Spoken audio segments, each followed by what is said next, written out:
Assalamualaikum warahmatullahi wabarakatuh. Selamat datang di channel Tausiah Ustadz, tempat kita berbagi inspirasi dan ilmu seputar Islam.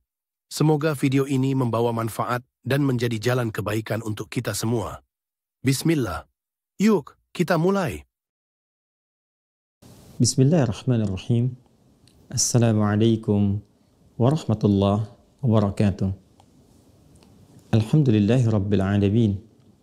Wassalatu wassalamu ala rasulillahil karim Sayyidina Muhammadin al-amin wa ala alihi wa sahbihi wa dhurriyyatihi wa ummatihi ila yaumiddin wa ba'd. Saudara-saudariku dimanapun Anda berada, Alhamdulillah berjumpa kembali dengan program Aku Suka. Ayo kultum sejenak untuk berbuka di kesempatan Ramadan tahun ini 1443 Hijrah. Semoga seluruh ibadah yang kita tunaikan mengiringi paket Ramadan, baik siam, qiyam, interaksi dengan Al-Quran, ataupun ibadah-ibadah lain yang mengiringinya, berkenan diterima oleh Allah Subhanahu wa Ta'ala dengan penerimaan terbaik insya-Allah. Saudara-saudariku, di antara ibadah sunnah yang menyempurnakan paket Ramadan, baik di siang harinya siam terutama, ataupun juga di penghujung ibadah qiyam yang membatasi antara lail ke fajar, malam ke awal subuh, adalah tibanya sunnah sahur.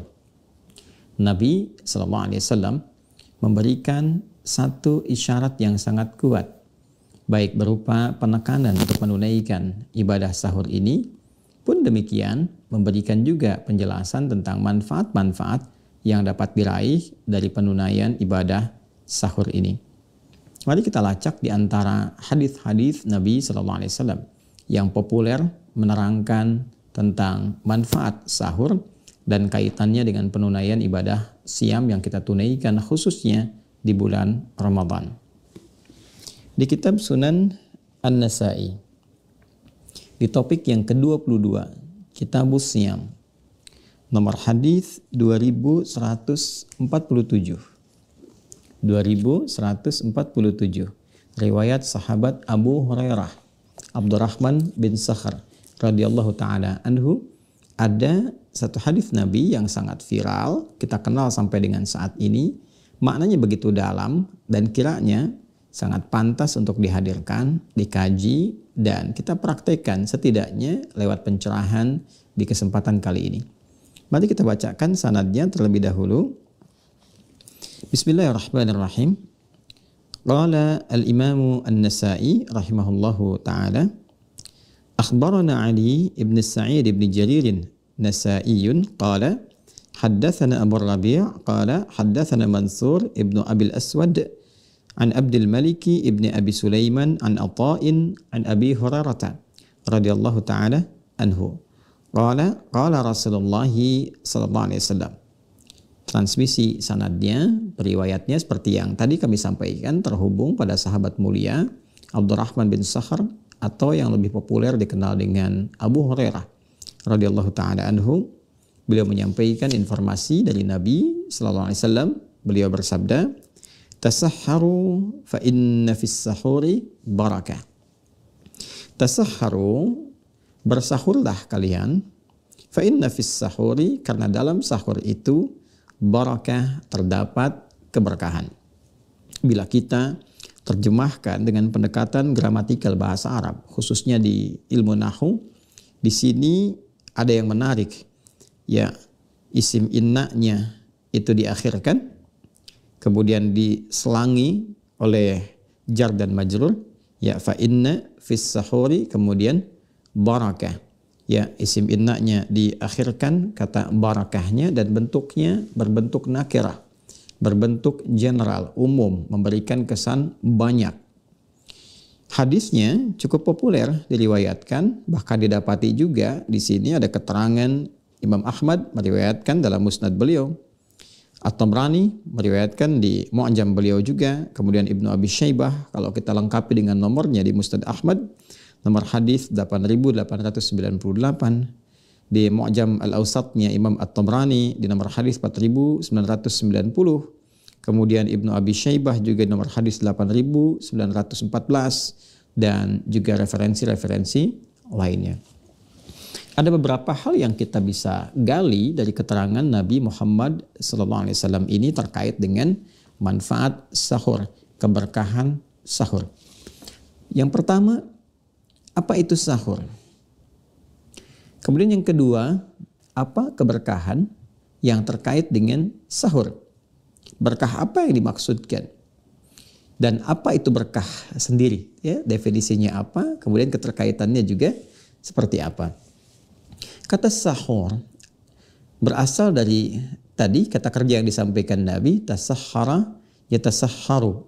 Tapi yang lebih dikenal isimnya, kata bendanya, karakteristiknya, atau bahkan hal yang dilakukannya, sifatnya dinamakan dengan sahur. Kata tasahhara sendiri, akar mula katanya berakal dari kata sahar. Sahar itu artinya waktu singkat menjelang fajar. Jadi batas antara lail malam dengan fajar itu batasnya namanya sahar. Kurang lebih 15-30 menit lah menjelang fajar. Jadi kalau subuhnya, kalau kita katakanlah misalnya sekarang 4:30, maka saharnya itu kurang lebih dari jam 4 ya. Jam 4 sampai ke 4:30, jeda antara lail. Lail itu waktu yang membentang dari mulai ba'da isya.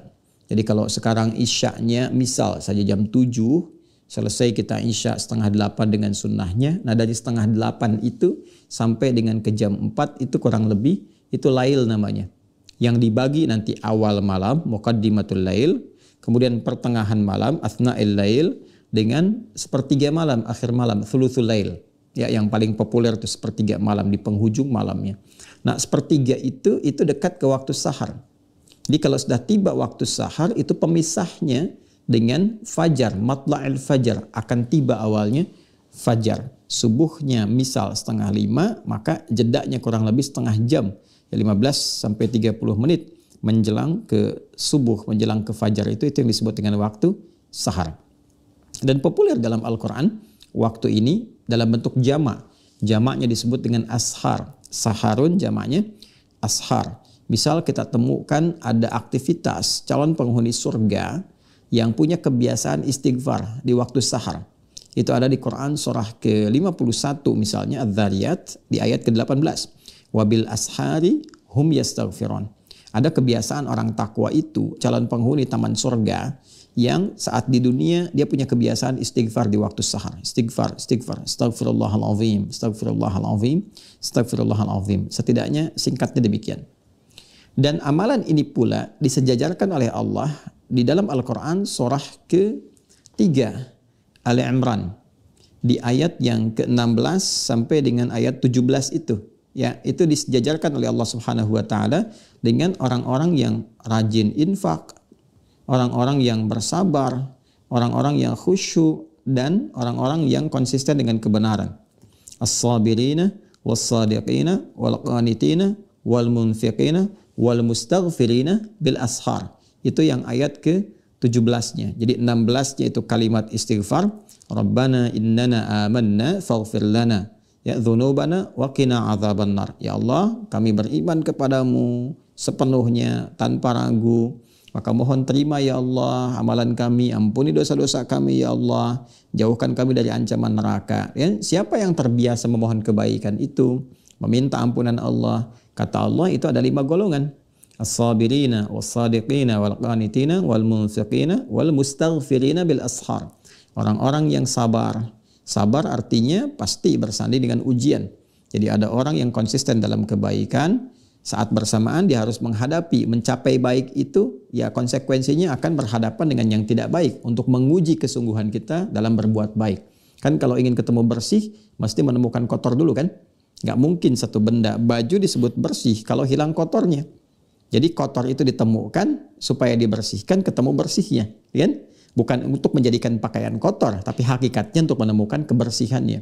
Demikian kalau orang berbuat baik, harus menghadapi dulu tantangan lawannya yang tidak baik untuk menemukan kebaikan di balik itu.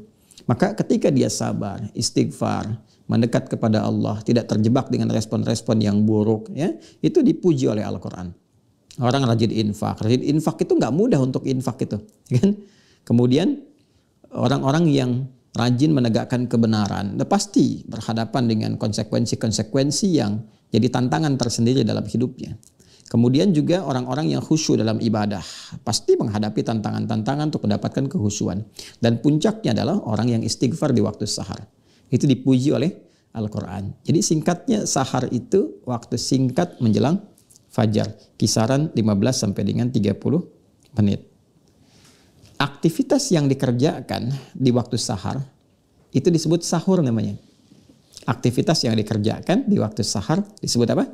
Sahur. Karena itu ketika Nabi memberikan anjuran dalam bentuk kata kerjanya berubah menjadi tasahhara. Tasahhara ya tasahharu tasahhuran. Kemudian keluarlah yang populer, ya, namanya, isimnya dengan nama sahur untuk memudahkan di lisan dan mengcover karakteristiknya. Apa karakteristik yang ingin ditampilkan? Pesan utamanya adalah lakukan aktivitas itu di waktu sahar. Dan ketika dikerjakan di waktu sahar ini, nanti ada berkah yang melekat dalam aktivitas itu. Terkait dengan sunnah Ramadan, di antara aktivitas yang dituntun oleh Rasulullah SAW untuk dikerjakan di waktu sahar itu adalah hal yang bisa mensupport kepada siam, khususnya puasa yang ditunaikan dari fajar sampai dengan ke maghrib. Baik itu terkait dengan aspek kebutuhan jasmani, ketahanan tubuh untuk menahan lapar, haus, dan yang lainnya. Atau juga aspek yang terkait dengan rohani. Kekuatan mentalitas untuk mendisiplinkan karakter moral kita supaya stabil dalam perbuatan baik. Mencegah dari yang merusak. Jasmani mencegah dari yang membatalkan, rohani mencegah dari yang merusak. Nah, itu keberkahannya, kata Nabi, letaknya di waktu sahur. Karena itu konsekuensinya ada dua amalan utama. Amalan pokok yang mensupport kepada fisik, jasmani, berupa makanan yang mencukupkan diri supaya tahan saat puasa. Nah, kalau makannya ingin berkah itu ziyadatul khair, bertambah nilai kebaikannya. Bertambah nilai kebaikannya, bertambah manfaatnya. Berkah itu artinya manfaat, kebaikan. Ya, makanan berkah berarti dari makanan ini ada energi yang diserap, diproses oleh tubuh dalam metabolisme, yang dari energi itu akan melahirkan kegiatan-kegiatan yang bermanfaat, karakter kinerja yang positif. Ya. Nah, ternyata kata Nabi, kalau makannya dilakukan di waktu sahar, yaitu makan sahur, kita sebut dengan makan sahur, dilakukan di waktu sahar, itu jedanya ke fajar, nggak terlampau jauh. Ya, paling lama barangkali 30 menit. Kalau kita makan 30 menit sebelum fajar, artinya apa? Artinya, jeda waktu kita sampai ke buka dari fajar sampai dengan ke maghrib itu waktunya gak terlampau panjang. Dalam konteks gak terlampau panjang itu kalau kita bandingkan dengan makannya lebih awal dari waktu sahar.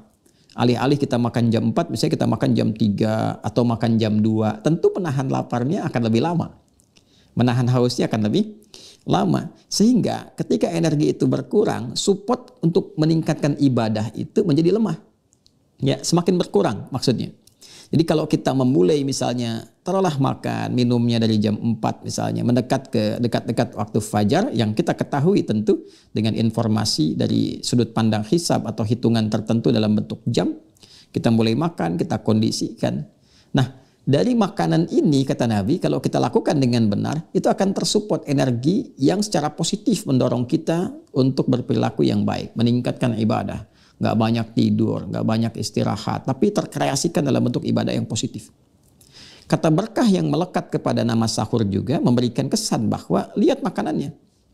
Jangan sampai makannya di waktu sahur, tapi yang dimakan itu dari hasil yang tidak baik. Sahurnya dari hasil pencurian, hasil korupsi, hasil menipu, nggak ada berkahnya. Maka cari yang berkah di situ.